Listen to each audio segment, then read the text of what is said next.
अब देख लीजिए। चलो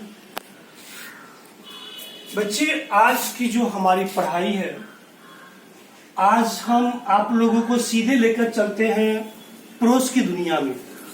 अब प्रोज को आप लोग जान रहे हैं, हिंदी में गद्य कहते हैं। प्रोज से आपको बोर्ड एग्जाम में क्वेश्चन मिलेंगे, एक्सप्लेनेशन मिलेंगे, और प्रोज में जो एक्सरसाइज है उसमें होमोफोन्स है, आपको एंटोनिम्स है, सिनोनिम्स है, वन वर्ड सब्स्टिट्यूशन है, फ्रेज है, यानी कि पूरी मिला जुला करके बच्चे इसमें से आपको सीधे अच्छे खासे 16 मार्क्स मिलेंगे।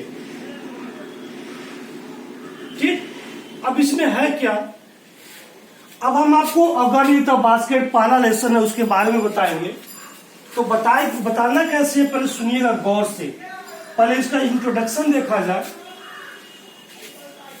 जो पाठ का नाम है a girl with a basket, एक टोकरी के साथ एक लड़की, एक टोकरी के साथ एक लड़की। इसके राइटर कौन है? William C Douglas. William C Douglas. इन्होंने क्या लिखा है और ये विलियम सी डगलस है कौन, इसके बारे में थोड़ी सी जानकारी आपको इकट्ठा करनी पड़ेगी अगर आप लोगों को अ गर्ल विथ बास्केट समझना है तो हम करेंगे क्या। सबसे पहले सुनिएगा,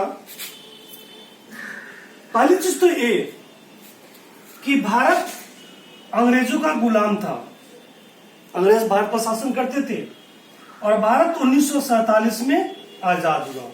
1947 15 अगस्त 1947 को भारत को अंग्रेजों से आजादी मिली। तो भारत जब आजाद हुआ उस समय भारत देश को दो भागों में बांट दिया गया, एक इंडिया खुद यानी भारत और एक पाकिस्तान।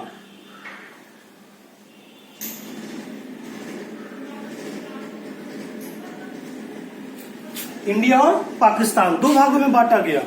और उस समय के जो राजनीतिक दल के जो नेता थे उन लोगों ने घोषणा कर दिया कि वे लोग जो लोग पाकिस्तान छोड़कर इंडिया जाना चाहते हैं वे इंडिया आ जाए, और जो इंडिया छोड़कर पाकिस्तान जाना चाहते हैं वे पाकिस्तान चले जाए। तो उस समय हमारे देश में मैं कहूंगा, एक तो बात कहने से थोड़ा सा भी हिचक नहीं होगी, कि भारत का इतिहास स्वर्णिम अक्षरों में लिखा गया है। लेकिन एक तरीके से मैं ये भी कहूंगा, कहीं कहीं भारत का इतिहास काले अक्षर में भी लिखा गया है। काले अक्षर में कैसे कि उस समय धर्म के नाम पे जो बंटवारा हुआ, धर्म के नाम पे जो झगड़ा हुआ, तो धार्मिक उन्माद के डर से 90 लाख लोग यानी कि 9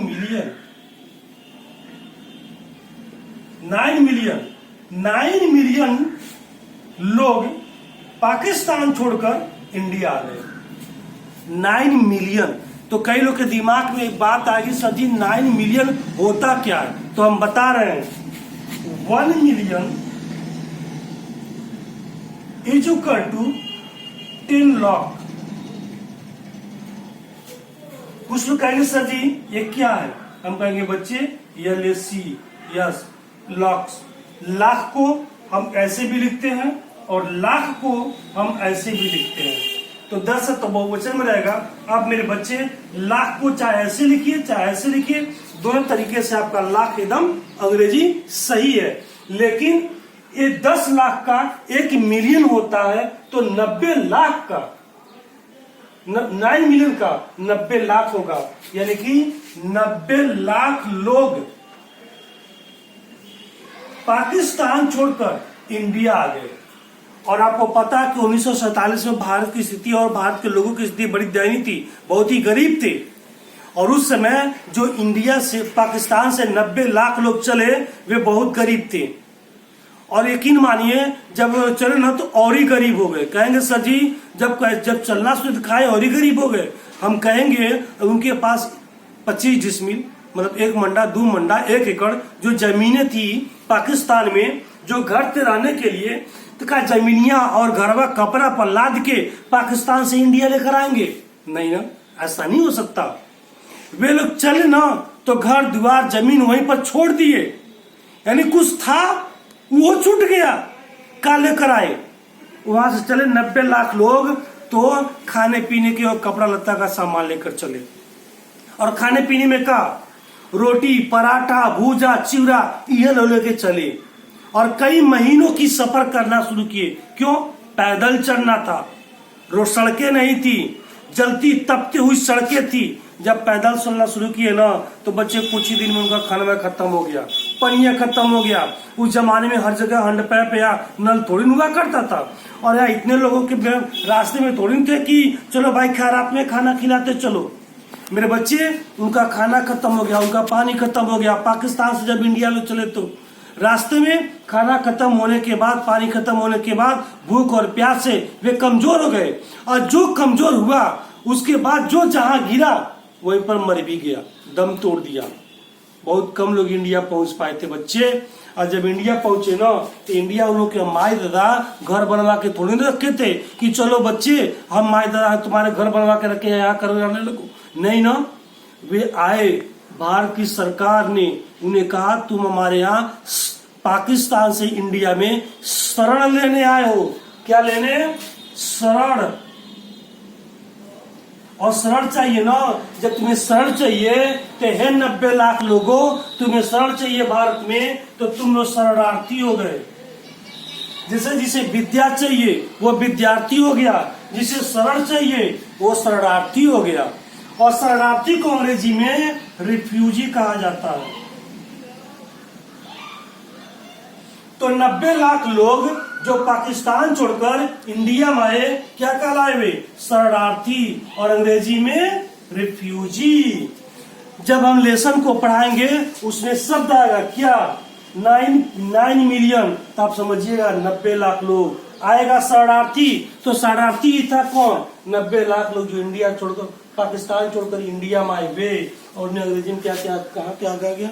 रिफ्यूजी। जब ये लोग भारत में आए ना 90 लाख लोग, तो मेरे बच्चे, भारत की धरती तो वैसे ही गरीब थी, ऊपर से 90 लाख लोग और आ गए। इन्हें कोई काम धंधा आता नहीं था, तो ये लोग सरकंडे का लगे सब वो बनाने, क्या कहते हैं वो टोकरी पंखा उनका। कुछ लोग कहेंगे सर सरकंडा क्या होता है? अरे बच्चों, वही नरकट, बांस का एक दूसरा रूप, छोटा रूप, नरकट से बना मार्केट में बेचते थे। उनका कोई खरीदार नहीं था। कहेंगे सर जी खरीदार क्यों नहीं कोई था? अरे बच्चे, भारत पहले ही गरीब था।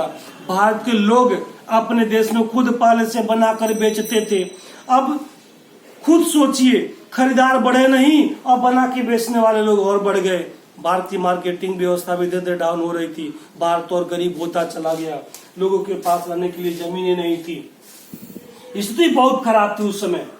तब मेरे बच्चे, उस समय अमेरिका के सुप्रीम कोर्ट के जज, हर देश में सुप्रीम कोर्ट होता है, हमारे देश में भी सुप्रीम कोर्ट है। हमारे देश का सुप्रीम कोर्ट कहाँ है? दिल्ली में। और वहां पर 31 जज हैं। और उस 31 जज में से एक जो जज होता है वो चीफ जस्टिस होता है। Chief justice of India.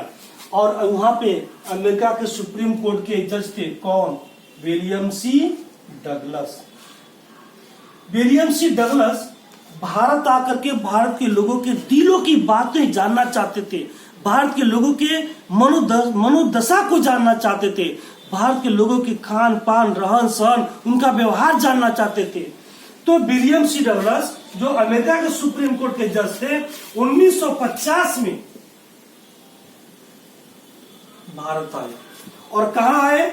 सबसे पहले दिल्ली में। और दिल्ली में जब आए तो आप जरा खुद बताइए कि किसी भी देश के एक शहर में जा करके और एक शहर में बैठ करके क्या उस देश के लोगों के, पूरे देश के लोगों के मनोभाव को जान पाएंगे? नहीं जान पाएंगे। आपको हर जगह, हर कोना, हर शहर, लगभग हर गली में घूमना पड़ेगा। तो दिल्ली में आए तो इन्हें लगा कि केवल दिल्ली में बैठ करके हम पूरे भारत की रिपोर्ट को नहीं जान सकते, लोगों को भावनाओं को, उनके व्यवहार को नहीं जान सकते। इसलिए बेचारे लोग क्या किए, दिल्ली को छोड़ करके कहाँ गए? उत्तराखंड में। तब उत्तराखंड नहीं था, उत्तराखंड राज्य नहीं था। उत्तराखंड में गए और उत्तराखंड से मेरे बच्चे वो हिमालय के क्षेत्र में निकल गए। हिमालय, और हिमालय के जब क्षेत्र में गए ना तो उन्होंने ट्रेन पकड़ा। ट्रेन, और कौन सा train? Local train. Local train का मतलब क्या हुआ? ऐसा ट्रेन जो हर रेलवे स्टेशन पर रुकती हो, लोगों से बातचीत करते थे। प्रॉब्लम उनकी ये थी कि अंग्रेजी बोलने वाला कोई मिलता नहीं था। जो अंग्रेजी कोई बोलने वाला मिलता था उसी से वो बातचीत करते थे।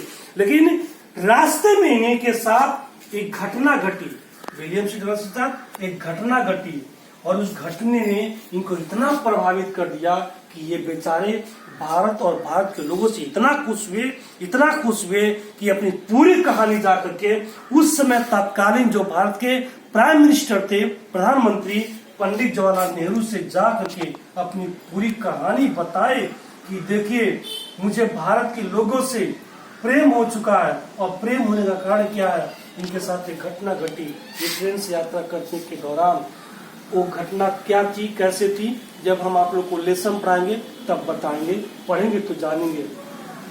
अगर आपको अगर विद द बास्केट पढ़ना है तो सबसे पहले इस कहानी को, इस पूरी बात को, एक चीज को बड़े गौर से देखना पड़ेगा कि विलियम सी डगलस थे कौन? अमेरिका के सुप्रीम कोर्ट के जज थे।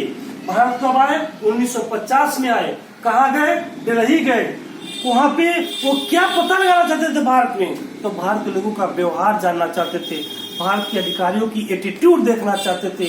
मतलब आजादी के पहले के प्रति उनका क्या व्यवहार था, आजादी के बाद उनका व्यवहार क्या हुआ, फिर उसके बाद ये 90 लाख लोग कौन थे, 9 मिलियन क्या है, ये लाख क्या है, फिर उसके बाद कितने लोग भारत आए, कितने लोग पाकिस्तान छोड़े। मेन चीज ये शरणार्थी क्या होता है, शरणार्थी के बाद अंग्रेजी ये रिफ्यूजी क्या होता है, ये सारी चीजें जानेंगे तभी आप समझ पाएंगे अगर विद द बास्केट। इस वीडियो को बड़े गौर से देखिएगा, जो भी दिक्कत होगी हमसे पूछिएगा। इसके बाद अगले वीडियो में आपको हम लेसन की जानकारी देंगे।